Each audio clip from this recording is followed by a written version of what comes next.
Shalom, Bapak Ibu semua. Shalom. Halo, shalom. Shalom. Apa kabar? Luar biasa, berikan kemuliaan bagi Tuhan kita. Haleluya.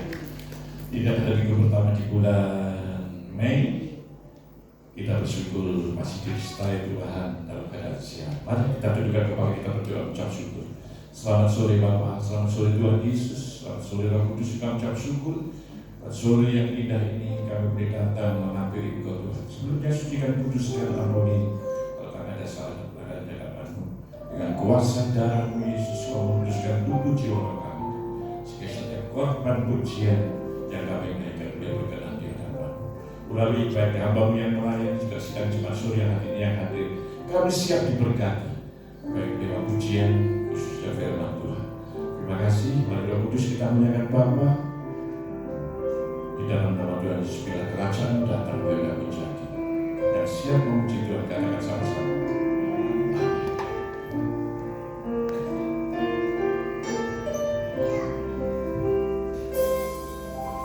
Saat ku masuk ke hadirat-Mu, bawa persembahan ke tempat kudus-Mu. Pujian ku naikkan, sembah ku berikan bagi-Mu Allah yang mulia. Mari sama-sama sore. Kau layakkan ku menghampiri-Mu, melihat tata kemuliaan-Mu Tuhan. Pujian ku naikkan, sembah ku berikan bagi-Mu Allah yang mulia. Oleh kuasa darah-Mu Kau telah tebus dosaku. Kekudusan-Mu melingkupiku. Kasih-Mu mengalir, memulihkan hidupku. Sungguh besar anugerah-Mu, Kau selamatkan hidupku. Ku menjadi ciptaan yang baru oleh kuasa darah-Mu. Dengan hujan dengan segala batin-Mu, berikan yang terbaik, katakan. Saat ku masuk ke hadirat-Mu, bawa persembahan ke tempat kudus-Mu. Pujian ku naikkan, sembah ku berikan bagi-Mu Allah yang mulia. Kau layakkan ku menghampiri-Mu, melihat tata kemuliaan-Mu Tuhan. Pujian ku naikkan, sembah ku berikan bagi-Mu Allah yang mulia.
Sebab Engkau sudah menebus kami bukan dengan emas dan perak, tapi dengan darah yang Kau. Sepatutnya selayaknya kami memuji dan memuliakan Engkau sendiri.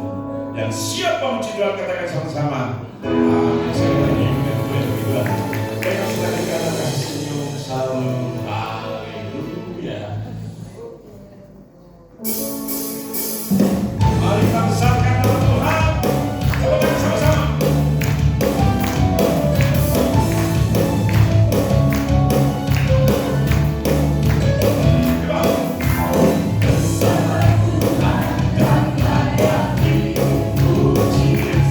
Bersama namanya kekal kuasanya.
sama kita dinyanyi.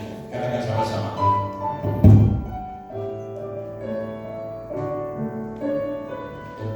Kerajaanmu datanglah, kehendakmu jadilah di bumi seperti di surga. Kerajaanmu datanglah, kehendakmu jadilah di bumi seperti di surga. Muliakanlah Raja, segala raja, penguasa di udara diruntuhkan. Biarlah nama Tuhan ditegakkan sekarang, kemuliaan kuasa-Nya atas kita. Kerajaanmu datanglah, kehendakmu jadilah di bumi seperti di surga. Kerajaanmu datanglah, kehendakmu jadilah di bumi seperti di surga. Kerajaanmu datanglah, kehendakmu jadilah di bumi seperti di surga. Muliakanlah Raja, segala raja, berkuasa di udara diruntuhkan. Biarlah nama Tuhan ditegakkan sekarang, kemuliaan kuasa-Nya atas kita. Kerajaanmu datang, coba bersama siapa dengan pujian. Di mana saudaraku? Di bumi seperti di surga. Sama-sama.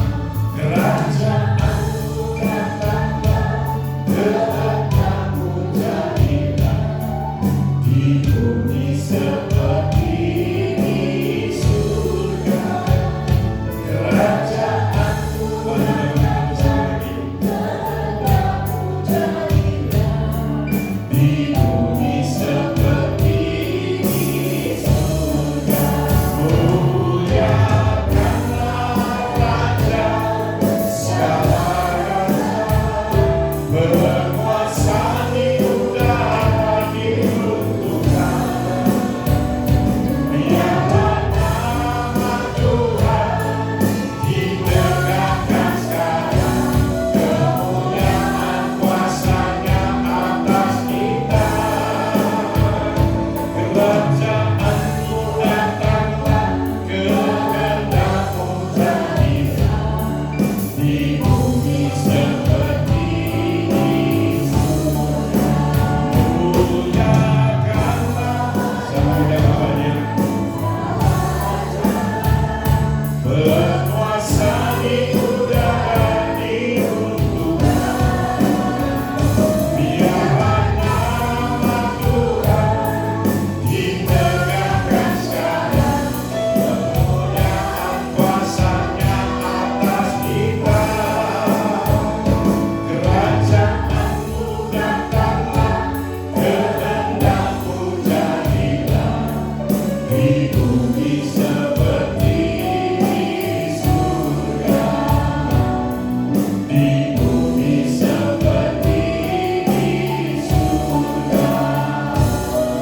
Di bumi seperti di surga.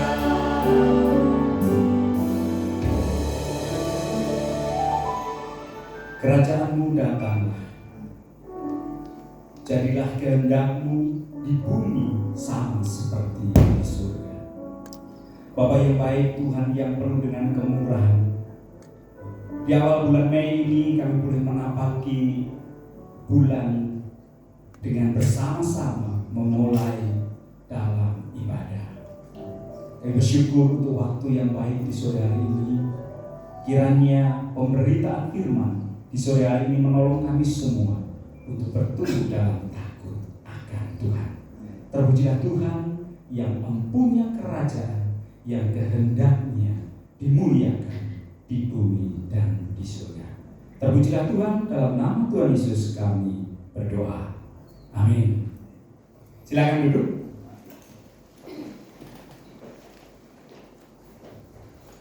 Ya, Bapak Ibu yang dikasih oleh Tuhan, salah satu pakaian yang saya merasa agak berat memakai itu adalah jas, Bapak Ibu. Rasanya ya karena kebiasaan memakai pakaian yang lebih ringan. Ketika menggunakan jas itu ada tambahan ya gerakan yang merasa kurang leluasa. Tapi ya itu proses belajar juga bagi saya, Bapak Ibu, supaya menyesuaikan dengan berbagai macam pakaian. Dan selama saya pelayanan, saya itu ya hanya pakai jas di sini aja. Karena memang merasa dari zaman dulu itu cukup sulit gitu. Kemudian kalau di tempat kerja itu ketika graduation itu selalu pakai jas. Nah itu ya saya agak susah juga kemudian memilih tidak. Dan baru tahun ini saya permak jas supaya kira-kira nanti mirip ya. Mudah-mudahan nanti pas graduation tahun ini 2025 kemudian bulan Mei ini saya lebih merasa nyaman pakai jas itu. Ya, Bapak Ibu, terima kasih untuk kesempatannya melayani di sore hari ini. Judulnya adalah Injil Kerajaan Allah. Tadi sudah dinyanyikan oleh Pak Yusatri supaya kerajaan Allah itu hadir, kemudian kehendak Tuhan itu menjadi nyata. Bapak Ibu yang dikasih oleh Tuhan, Injil Kerajaan Allah, kalau ditulis dalam bahasa Yunani itu adalah Evangelion tes Basilias to Theo. Jadi Basileia itu kerajaan, kemudian Injil itu ya Evangelion, kemudian Allah itu Theos. Bapak Ibu yang dikasih oleh Tuhan, kenapa ini saya sering menyampaikan tentang kata-kata dalam bahasa Yunani? Karena zaman kita itu zaman yang jauh lebih terbuka untuk kita bisa mempelajari banyak hal, termasuk kekayaan dalam firman Tuhan. Di masa-masa yang lampau sumber-sumber belajar kita itu sangat terbatas, tetapi di zaman kita sekarang tersedia banyak kesempatan untuk lebih mencintai, lebih mendalami firman Tuhan. Karena ini saya mendorong siapa saja yang punya kesempatan untuk belajar itu ya coba buka-buka sedikit, kemudian cari tahu bahasa asli Alkitab, terutama dalam Perjanjian Baru, karena itu tidak jauh dengan bahasa kita. Jadi penulisan huruf itu ya mirip-mirip, kemudian cara pengucapan itu juga mirip-mirip. Nah, salah satu yang meneguhkan belajar saya itu adalah saya dikirimi ini buku Alkitab dari Lembaga Alkitab Indonesia. Itu saya dikirimi, kemudian buku ini dicetak terbatas dan di dalamnya itu ada kata-kata Yunani-nya. Itu membantu saya untuk semakin ya semangat untuk belajar. Kemudian pertanyaannya kok bisa Pak Nathan dikirimi dari Lembaga Alkitab Indonesia Alkitab yang ada terjemahan bahasa Yunani-nya. Ya jadi salah satu teman saya itu di Bandung ahli bahasa. Kemudian beliau itu terlibat dalam proyek menerbitkan Alkitab ini. Ini dalam bahasa yang agak berbeda. Dan kebetulan saya dikirimi ketika saya sudah di Surabaya. Dan itu mendorong saya untuk terus belajar. Baik, mari kita mempelajari apa yang dimaksud dengan Injil Kerajaan Allah. Tadi pagi saya ini coba cari-cari Bapak Ibu, sebenarnya tadi yang disampaikan buku itu apa? Saya cari di YouTube nggak ada. Akhirnya saya tanya ke Jai, gimana nih Kak Jai? Ternyata ada sedikit trouble di internet, sehingga saya tidak tahu sebenarnya apa yang disampaikan di pagi hari. Sehingga ya saya mencoba menyampaikan menurut versi yang saya pahami.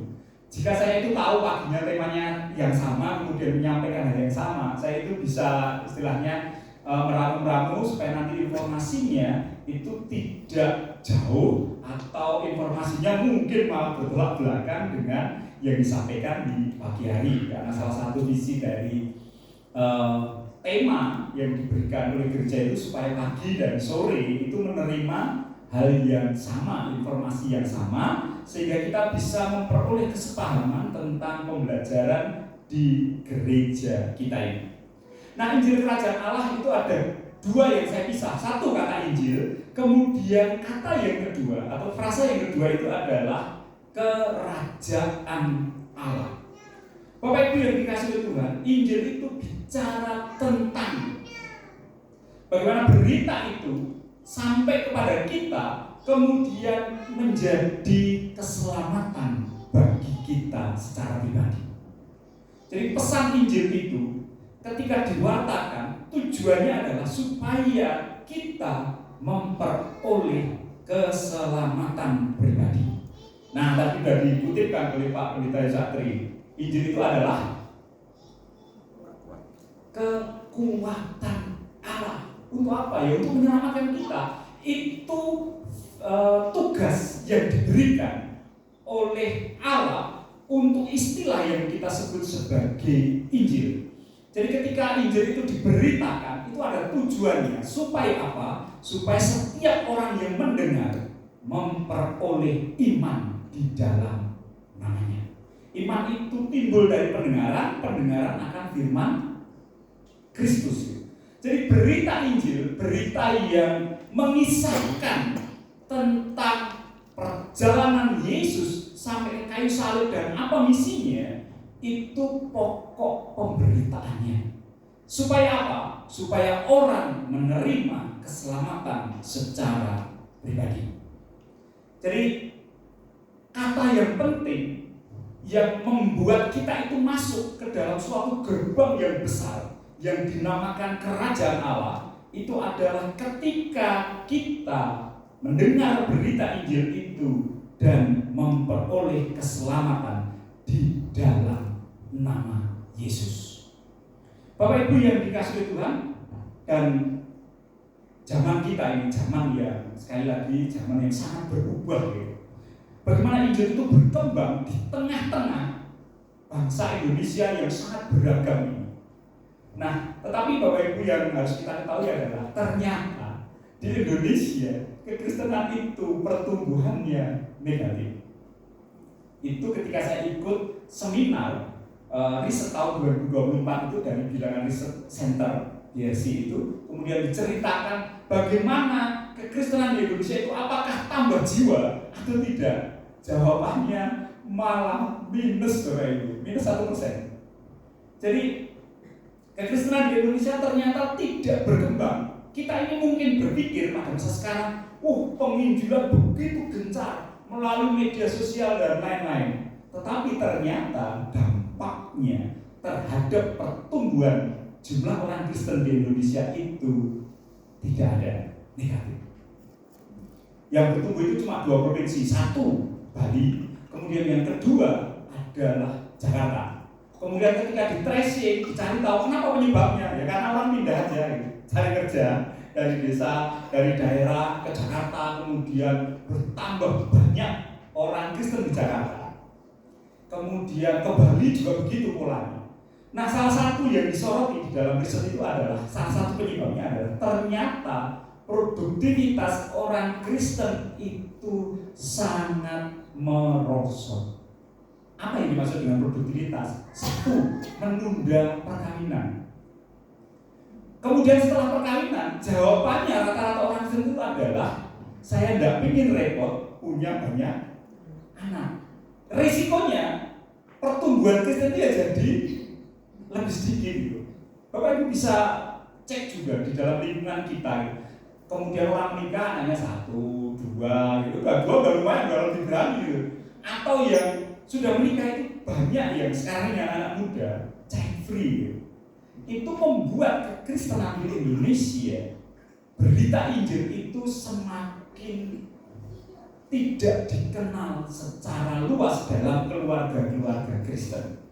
Tetapi di satu sisi, cerita, pesan tentang keselamatan di dalam Yesus Kristus itu semakin terbuka di Indonesia. Itu sebuah paradoks atau sebuah berita yang kelihatannya saling bertentangan. Kekristenan sendiri bertumbuhnya semakin minus, tetapi berita Injilnya dari Sabang sampai Merauke itu semakin hari semakin orang tahu bahwa inti kekristenan adalah keselamatan di dalam Yesus Kristus.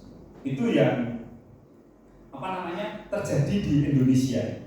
Apalagi setelah kalender itu secara resmi itu diubah nama Isa Al-Masih menjadi Yesus Kristus. Nah, semakin banyak orang di Indonesia itu tahu ketika baca kalender ini kok sekarang namanya Yesus Kristus. Kemudian orang mencari tahu apa yang dimaksud dengan sebutan itu atau istilah itu. Tetapi yang paling penting adalah Injil keselamatan itu bicara tentang keselamatan secara pribadi di dalam Yesus Kristus. Nah, Bapak Ibu yang dikasihi oleh Tuhan, suatu saat saya itu menulis tulisan ilmiah tentang bagaimana Injil itu mempengaruhi banyak orang di Indonesia, kemudian terjadi pertobatan. Bapak Ibu yang kemarin ikut FBC, ada informasi sedikit yang disampaikan oleh Ibu Gembala ketika saya menanyakan pengalaman keselamatan pribadi. Jadi saya pernah tulis sebuah tulisan ilmiah, kemudian saya presentasikan, dan apa yang terjadi? Saya dimaki-maki, dimarah-marahin. Karena apa? Seolah-olah saya tidak mempercayai kekuatan dari penginjilan. Karena dalam tulisan itu saya menyebutkan bahwa kekristenan di Indonesia itu tumbuh bukan karena penginjilan, tetapi karena peristiwa politik, tetapi karena tekanan sosial, maka orang-orang diselamatkan. Itu cara kerja yang ketika saya presentasikan waktu itu tahun kira-kira 2001 gitu. Itu saya dimarahi sama dosen. Kemudian ini informasi yang tidak benar. Tapi sekarang tulisan itu sudah masuk ke dalam jurnal ilmiah. Artinya peristiwa yang membuat orang menerima Injil keselamatan Yesus Kristus di Indonesia itu memang karena tangan Tuhan yang tidak terduga. Itu rasanya sulit diterima oleh komunitas-komunitas intelektual. Yang terjadi adalah bahwa seharusnya penginjilan yang dilakukan oleh orang-orang percaya itu mempengaruhi orang untuk terima Kristus. Tetapi di Indonesia itu ada peristiwa yang orang Kristen tidak menginjil gitu, tetapi orang cari Injil. Peristiwa apakah itu? Yaitu peristiwa pemberontakan G30 SPKI. Orang Jawa itu berbondong-bondong masuk gereja, itu jumlahnya 2 juta orang. Dalam waktu 1966 sampai 70-an, itu 2 juta orang dibaptis. Bukan karena penginjilan, tapi orang cari selamat. Dan selamat itu hanya ditemukan di dalam rumah Tuhan. Itu peristiwa yang besar di Indonesia. Dan itu sekarang bisa dipublikasi melalui jurnal ilmiah.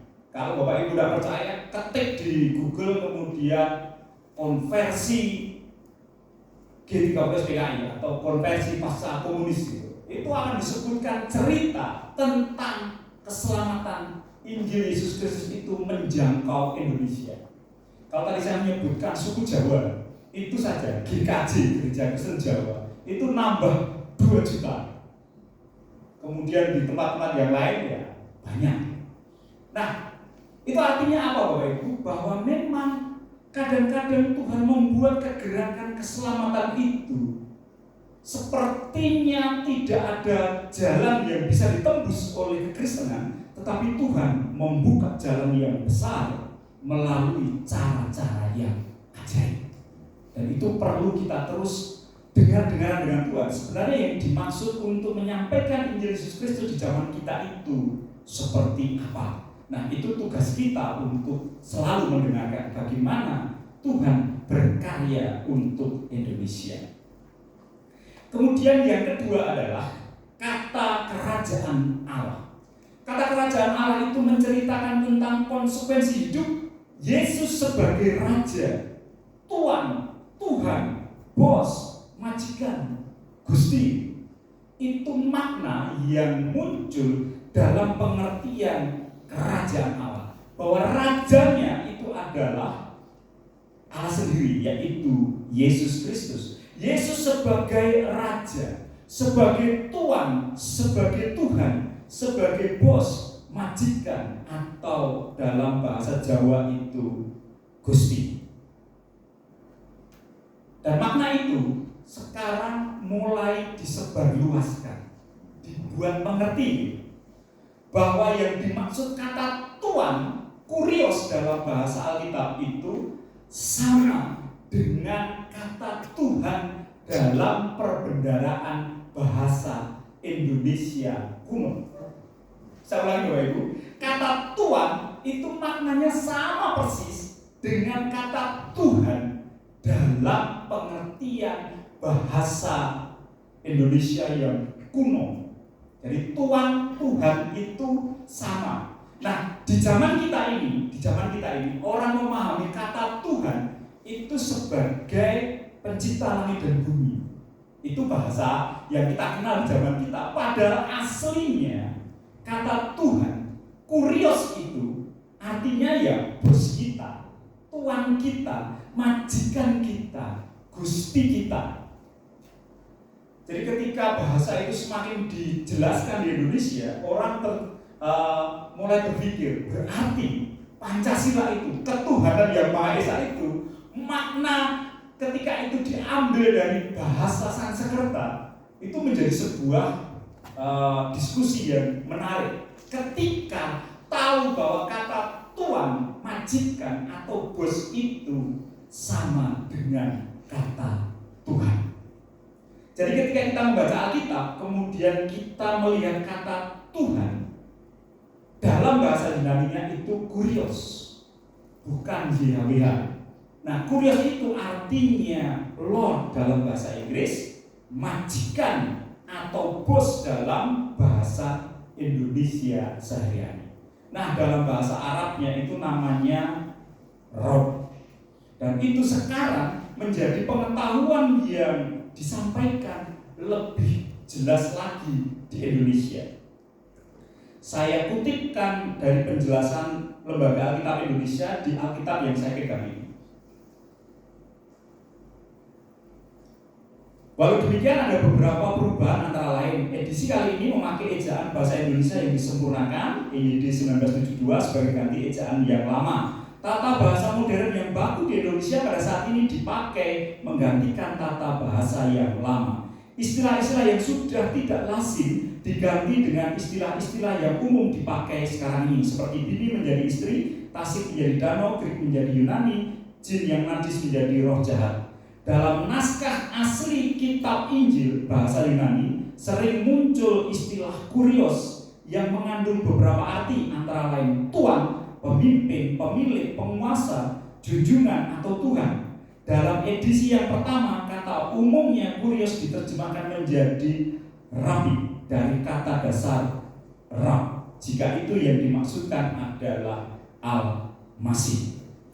Dan itu sekarang pengertian itu semakin disebarkan di Indonesia. Dan itu membuat shock tetangga kita, saudara kita dari teman-teman yang mayoritas di Indonesia. Ditanya, siapa Robmu? Man Rob buka. Ketika orang meninggal itu kan ditanya, man Rob buka, siapa Robmu? Nah, Rob itu ternyata pengertiannya adalah Tuhan. Dalam bahasa Indonesia itu sama persis dengan tuan, majikan, atau bosnya. Nah, ketika kerajaan Allah itu datang, pertanyaannya adalah siapa yang menjadi bosnya? Kerajaanmu datanglah, kehendakmu jadilah. Orang ingin memperoleh keselamatan di dalam Yesus Kristus, tetapi tidak mau menjadikan Yesus sebagai majikannya, bosnya. Apa maknanya? Maknanya adalah kita taat kepada Kristus seperti gambarannya kita memiliki tuan atau majikan. Nah, itu akan membuat kita lebih mengerti bagaimana kita hidup di dalam kerajaan Allah. Minggu depan akan dijelaskan sebagai warga kerajaan Allah, tetapi hari ini saya lebih fokus kepada penggunaan istilahnya. Ketika Bapak Ibu itu masuk dalam dunia kerja, bagaimana melihat bos kita, kemudian bagaimana kita melihat pemimpin kita, itulah gambaran seharusnya hidup kekristenan kita melihat Yesus Kristus. Jadi istilahnya itu sangat dekat dengan bagaimana kita hidup sehari-hari. Ketika kita masuk dalam dunia kerja, bagaimana bos itu memberi instruksi kerja kepada kita, kemudian kita mengerjakannya dengan hati-hati, kita mengerjakannya dengan sungguh-sungguh. Itulah makna Yesus sebagai Tuhan atau bos kita. Bapak Ibu yang dikasih oleh Tuhan, di Perjanjian Baru itu ada kisah seorang tentara. Dia mengatakan, di bawahku masih ada bawahan, di atasku juga masih ada atasan lagi. Kalau dia mengatakan sesuatu, maka itu akan dikerjakan karena itu perintah. Kemudian Yesus menyebutkan, imanmu itu menyelamatkan engkau. Jadi gambarannya seperti seorang komandan, seorang pimpinan yang memberi perintah kepada anak buahnya, kemudian dia melaksanakan.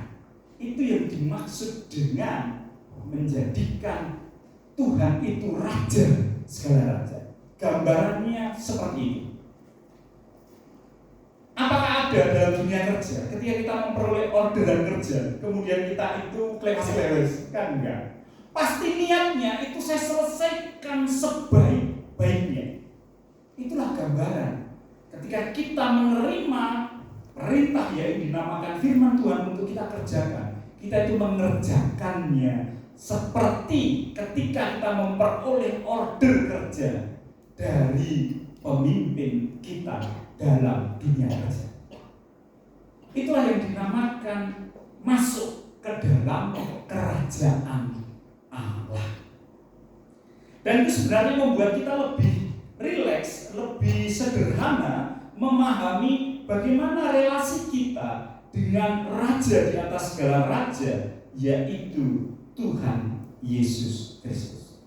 Nah, sekarang saya akan berikan contoh seorang yang memberitakan Injil kerajaan Allah, kemudian bagaimana dia hidup di dalamnya. Jadi saya lebih mau menyampaikan bagaimana menyikapi ketika kita itu membawa Injil Yesus Kristus kemudian masuk ke dalam kerajaan Allah.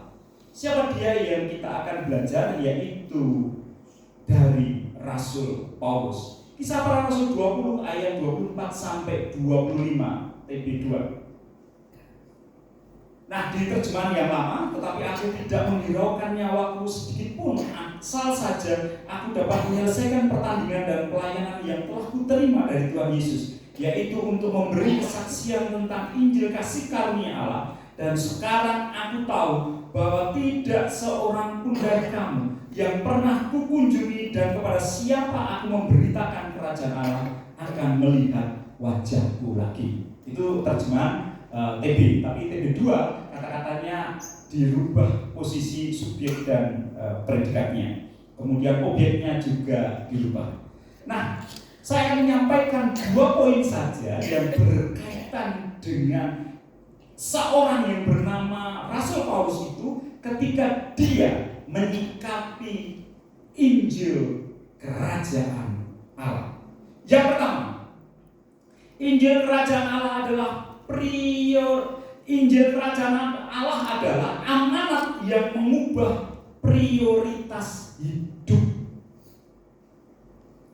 Jadi ketika seseorang menerima keselamatan yang dari Kristus itu, maka prioritas hidupnya tidak lagi sama dengan yang dahulu. Sebagai contoh, seorang yang bernama Rasul Paulus tadi menyebutnya, hidupku bukan lagi miliknya sendiri. Aku tidak menghiraukan nyawaku sedikit pun. Itu artinya ya bukan, maknanya itu bukan hidup sembarangan, itu tidak. Tetapi ketika saya tahu bahwa Yesus itu adalah Allah yang memberikan keselamatan melalui Injilnya, maka sedikit pun saya itu tidak lagi punya hak untuk mengatur hidup saya. Yang mengatur adalah bos saya, yaitu Yesus Kristus. Dan ketika Rasul Paulus itu mendapat tugas secara khusus oleh Yesus Kristus, maka dia taat. Tugasnya adalah memberitakan Injil kepada bangsa-bangsa lain yang bukan Yahudi. Apakah itu tugas yang sederhana, Bapak Ibu? Jawabannya tidak.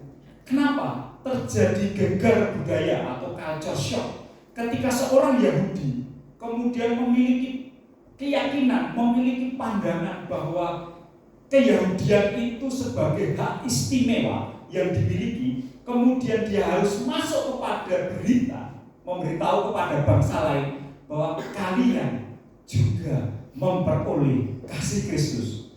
Itu tidak mudah, Bapak Ibu. Sangat tidak mudah. Dan Rasul Paulus dipanggil untuk itu. Karena itu dia menyerahkan hidupnya. Kemudian dia mengatakan, aku tidak menghiraukan nyawaku sedikit pun.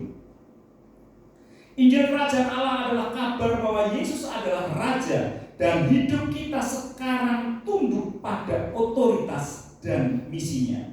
Injil bukan hanya kabar diselamatkan dari neraka, tetapi kabar masuk dalam misi kerajaan. Dan itu yang dialami oleh Rasul Paulus. Bapak Ibu yang dikasihi oleh Tuhan, memang Rasul Paulus itu panggilannya dramatis. Dari seorang yang intelektual, sekolah yang paling top pada masa itu, kemudian punya guru yang disebut Mahaguru, Gamaliel. Itu Mahaguru, seorang yang dapat gelar seperti itu dalam sejarah Israel cuma 2 orang. Salah satunya ya Gamaliel, yang gurunya Rasul Paulus itu. Artinya dia mempelajari keilmuan tentang Taurat itu sangat baik. Kemudian dia harus mengubah pandangannya tentang Injil, bahwa keselamatan dari Allah itu sampai kepada bangsa-bangsa lain dan tidak lagi terikat kepada hukum Taurat. Itu perubahan yang sangat sulit, Bapak Ibu. Jadi kita harus sepaham-pahamnya bahwa ketika seseorang masuk ke dalam panggilan Injil Yesus Kristus, menerima keselamatan itu, banyak hal yang terjadi, sesuatu yang sangat sulit. Itu artinya apa ya? Kita perlu empati. Ada banyak orang yang masuk dalam Injil Yesus Kristus itu menerima banyak perubahan dan aniaya. Kalau itu tidak disikapi dengan bijaksana, maka gereja menjadi tempat yang menyulitkan bagi orang untuk menerima Injil Yesus Kristus. Dan itu peristiwa sosial yang gereja harus punya strategi yang tepat. Ada orang yang jabatannya tinggi kemudian tiba-tiba menjadi Kristen, itu bisa kehilangan banyak hal. Nah, tetapi Rasul Paulus itu punya pandangan bahwa aku tidak menghiraukan nyawaku sedikit pun. Nah, apa yang ingin saya sampaikan Bapak Ibu? Yang ingin saya sampaikan adalah bahwa orang Kristen itu tidak boleh malas, harus menghasilkan produktivitas. Ketika gereja itu dipenuhi dengan orang-orang yang produktif, maka ketika ada orang yang harus dramatis tadi perpindahannya, orang bisa belajar bagaimana hidup dengan baik secara sosial. Yang jadi pengusaha sukses, yang jadi pekerjaan profesional pekerjaannya bagus, sehingga orang itu bisa belajar. Oh, kalau jadi Kristen itu ya nggak orang-orang kemudian semuanya beres gitu, enggak. Tetapi semua orang yang masuk ke dalam kekristenan itu bisa belajar. Ini loh, orang-orang yang berjuang dari nol, orang-orang yang mengusahakan pekerjaan yang bagus jadi pengusaha, itu ya nggak gampang. Sehingga orang bisa belajar, kemudian merasa tenang ketika pindah ke dalam kekristenan. Kemudian tidak kepada kesimpulan, wih, Kristen itu pasti kaya, sugih, tapi nggak tahu prosesnya. Nah, itu yang sering membuat orang sulit beralih dalam kekristenan di Indonesia. Tapi ketika orang-orang Kristen itu tahu sadar dirinya bahwa dia harus mengusahakan hidup yang baik, maka kabar baik yang diterima oleh orang lain itu menjadi kabar yang baik juga secara sosial. Yuk, ketika masuk ke Kristenan, ketika mau jalur ini itu ya berusaha, nggak moro-moro kemudian jadi orang besar, nggak bisa. Dan itu menyulitkan banyak orang di Indonesia ketika orang-orang besar itu jadi Kristen, karena dia akan jatuh ke dalam kondisi yang sangat sederhana, kemudian bingung. Ketika masuk ke Kristenan, pengennya langsung jadi orang yang besar, gitu. Ya tidak bisa. Itu ya harus kita pelajari Bapak Ibu. Supaya apa? Injil kerajaan itu adalah Injil yang mengubah hidup, kemudian ada konsekuensi yang harus dijalani. Kalaupun itu sangat sulit, seperti yang dialami oleh Rasul Paulus, itu ya harus diterima sebagai kekayaan kekristenan. Nah, bagaimana dengan keluarga-keluarga Kristen yang sudah stabil, keluarga-keluarga Kristen yang sudah mapan? Ya terus harus menggunakan Injil Yesus Kristus itu kepada generasi berikutnya. Nggak boleh mendidik anak-anaknya dengan kemalasan, sehingga pada akhirnya nanti sulit anak-anaknya untuk memperoleh hal-hal kekayaan yang Tuhan sudah sediakan. Karena itu tema-tema dalam Kristen itu adalah tema-tema yang mendorong orang untuk terus mengusahakan yang baik. Poin yang kedua, saya mengambil 2 poin saja Bapak Ibu. Memberitakan Injil kerajaan adalah tugas kita sampai garis akhir. Paulus menyebut tugas ini sebagai pelayanan yang ia terima langsung dari Tuhan Yesus, memberi kesaksian tentang Injil kasih karunia Allah dan memberitakan kerajaan Allah. Bukan 2 hal yang berbeda, tapi satu misi yang utuh, membawa manusia di bawah pemerintahan kasih karunia Kristus. Karena itu memang kita sedang didorong supaya kekristenan kita itu gambarannya adalah gambaran yang menginjak bumi. Bukan kekristenan yang mengawang-awang dengan cerita-cerita yang sifatnya sangat sulit untuk dijelaskan apa kaitannya dengan hidup sehari-hari. Nah, mudah-mudahan dengan penyampaian firman Tuhan di sore hari ini, kita memiliki gambaran yang lebih jelas bagaimana masuk ke dalam kerajaan Allah itu. Gambarannya sama seperti kita memiliki bos, memiliki majikan, memiliki tuan, memiliki pemimpin, memiliki junjungan atau memiliki roh dalam kehidupan sehari-hari kita.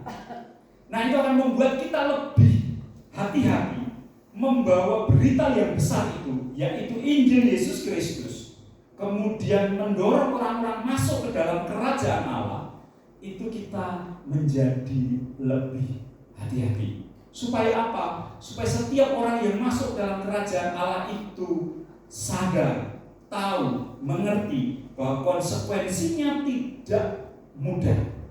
Demikian juga kita yang sudah dibentuk Tuhan sedemikian rupa untuk pada akhirnya nanti menyampaikan Injil Yesus Kristus itu, menyerahkan berita itu kepada anak-anak kita, itu juga bukan sesuatu yang mudah dan sesuatu yang sederhana, tetapi sesuatu yang perlu dipergumulkan karena sedang mendidik orang untuk masuk ke dalam kerajaan Allah, supaya dia mengerti bahwa bosnya, bahwa junjungannya, pimpinannya, rohnya adalah Yesus Kristus. Ada 2 penerapan yang ingin saya sampaikan supaya kita sama-sama belajar. Yang pertama, saksikan bagaimana Anda hidup, yaitu menjadikan Kristus adalah Raja, dan hidup Anda itu sekarang tunduk pada otoritas dan misinya. Bapak Ibu yang dikasihi Tuhan, kekristenan itu kadang susah untuk dimengerti oleh orang Kristen sendiri. Itu yang cukup sulit. Bapak Ibu coba tanya kepada teman-teman kita, saudara kita yang dari Madura. Ketika dia ditanya, apa tujuanmu kerja? Saya cari duit, kemudian nanti saya akan pergi ke tanah suci. Jelas Bapak Ibu. Walaupun gue nanya rampok juga apa-apa. Tapi tujuannya itu jelas. Orang Kristen itu ketika masuk dalam kekristenan, itu bingung, apa misinya? Kita harus belajar dari peristiwa sosial yang sederhana aja. Tanya kepada teman-teman kita yang dari Madura, apa tujuan hidup dia kerja? Jelas. Saya akan mengejar ibadah, kemudian pergi ke sana dan saya akan selesai kembali di sini. Sudah jelas. Nah, kekristenan itu kadang ya sulit untuk menjelaskan apa sih sebenarnya misi yang diberikan oleh Yesus untuk hidup saya, sehingga kita menjadi tidak tahu arahnya harus kemana dalam memberitakan Injil Yesus Kristus. Nah, ini tantangan bagi setiap orang yang percaya dimanapun dia mengerjakan profesinya. Kalau saya ini seorang akademisi, tugas saya itu adalah menghasilkan teori-teori supaya teori itu bisa bermakna, bisa menjelaskan peristiwa, kemudian orang bisa mengambil manfaat dari teori itu. Tetapi kalau saya itu menjadi seorang pengusaha, saya itu akan menyaksikan Yesus Kristus sebagai Raja dalam pekerjaan saya sebagai seorang pengusaha. Dan itu memerlukan belajar yang sungguh-sungguh, Bapak. Tidak bisa sederhana. Banyak orang Kristen itu masuk ke dalam profesi nggak ngerti bahwa Yesus adalah bosnya, sehingga nggak ngerti. Saya itu kerja jadi pengusaha aja, dagang aja ya. Nggak pernah tahu apa koneksinya, apa hubungannya dengan Yesus Kristus sebagai Tuhan dan Raja. Atau saya sebagai seorang profesional itu juga nggak ngerti. Saya itu jadi pekerjaan, masuk dalam pekerjaan, kemudian sebenarnya apa sih hubungan saya dengan Yesus Kristus sebagai Tuhan dan Raja? Nah, Bapak Ibu yang dikasihi Tuhan, di dalam pelayanan kekristenan yang mapan baik itu selalu dibuat konseling supaya orang masuk ke sana itu dengan bekal yang cukup. Karena saya hadir di sini itu di sekolah itu ya diberitahu ada konselingnya. Kemudian kalau kamu masuk perguruan tinggi itu seperti ini itu, pada dasarnya itu sedang mengajarkan apakah itu panggilanmu untuk masuk ke sana dengan bahasa yang disebut sebagai bahasa ilmiah. Kemudian yang kedua, penerapannya adalah komunitas gerejawi adalah tempat mempraktikkan nilai-nilai kerajaan Allah. Tujuan program pelayanan itu harus mencerminkan nilai-nilai kerajaan Allah. Karakter yang dikejar, pelipat gandaan rohani, itu harus menjadi tempat bagi kita untuk mempraktikkan nilai-nilai kerajaan Allah. Dan itu memerlukan proses yang disebut belajar. Ini teman-teman muda ini harus belajar dari sebuah komunitas yang sekarang ini berkembang, namanya CG. Kalau saya tanya kenapa kamu ikut itu, mereka selalu punya jawaban yang sama, yaitu menghargai yang namanya komitmen untuk hadir. Itu membuat anak-anak muda di sana itu merasa terikat, merasa punya kesinambungan dengan komunitas yang sekarang ini berkembang untuk anak-anak muda. Dan kita harus sadar Bapak Ibu, di Indonesia gereja yang mampu merangkul anak-anak muda itu sangat sedikit. Jadi ya kita harus belajar. Kalau yang kita sampaikan adalah bahwa nilai yang penting dalam kekristenan itu dipraktekkan dan itu terus disampaikan supaya orang mengenalnya. Nah, kalau tadi saya menyebutkan komunitas yang namanya CG itu karena saya bergaul dengan banyak anak yang terlibat dalam komunitas itu. Kemudian ketika ada diskusi-diskusi, nanti begini dan begitu, Pak, nanti saya di sini jam ini, saya di sini, lo apa CG? Kenapa kamu harus ada di sana? Saya tanya. Rata-rata jawabannya adalah menghargai komitmen untuk masuk dalam komunitas itu. Nah, itu salah satu nilai kekristenan yang mendarat kemudian mempengaruhi.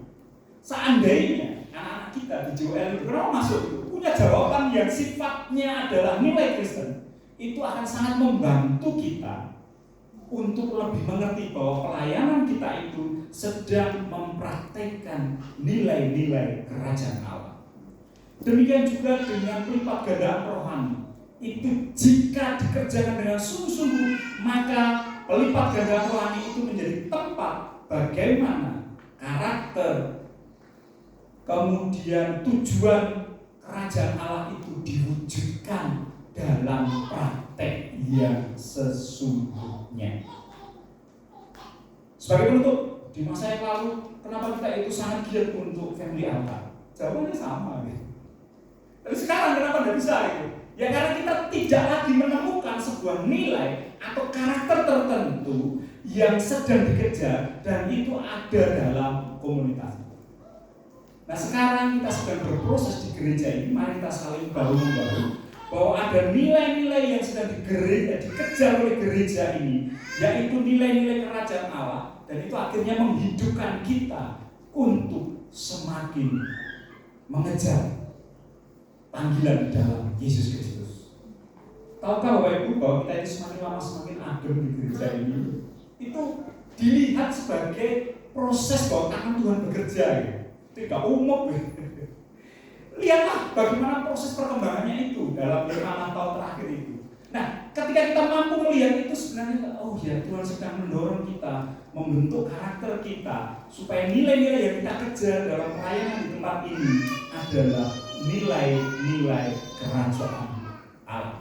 Karena itu saya mendorong setiap orang dalam gereja ini untuk terus melihat bahwa keselamatan yang Tuhan berikan itu adalah keselamatan yang membuka pintu bagi kita untuk masuk dalam kerajaan Allah.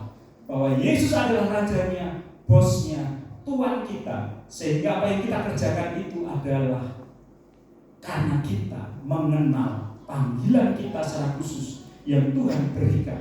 Kita mengenal Yesus itu sedang menyampaikan apa kepada kita. Jangan sampai kita itu nggak ngerti apa maksud, apa perintah dari bos kita. Bayangkan dalam dunia kerja punya karyawan yang nggak ngerti maunya bosnya. Waduh, rasanya kayak apa? Bagaimana Tuhan kita sudah berusaha sedemikian rupa supaya kita bisa mengerti. Mari kita dengar dengan Tuhan. Bapak Ibu yang dikasihi Tuhan, mari kita bersama-sama terus mempergumulkan Injil Kerajaan Allah itu supaya keselamatan yang daripada Tuhan itu menjadikan hidup kita mengimani dan menghidupi nilai-nilai kerajaan Allah. Mari kita berdoa.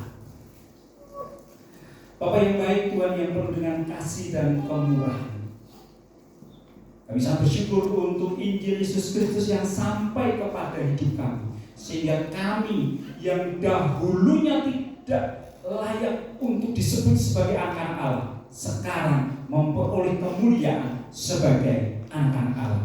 Kiranya kami mempergumulkan panggilan itu sampai kesudahannya, dan kami menyampaikan warta itu kepada generasi yang akan datang, supaya semua orang memperoleh pengenalan akan Kristus. Dan kiranya perjalanan hidup kami dalam keluarga kami masing-masing senantiasa membawa panggilan yang mulia ini masuk ke dalam kerajaan Allah, supaya kami semua menghidupinya dan mengejarnya, melaksanakannya, sehingga hidup kami berpadanan dengan panggilan Tuhan. Dalam nama Tuhan Yesus kami telah berdoa. Amin.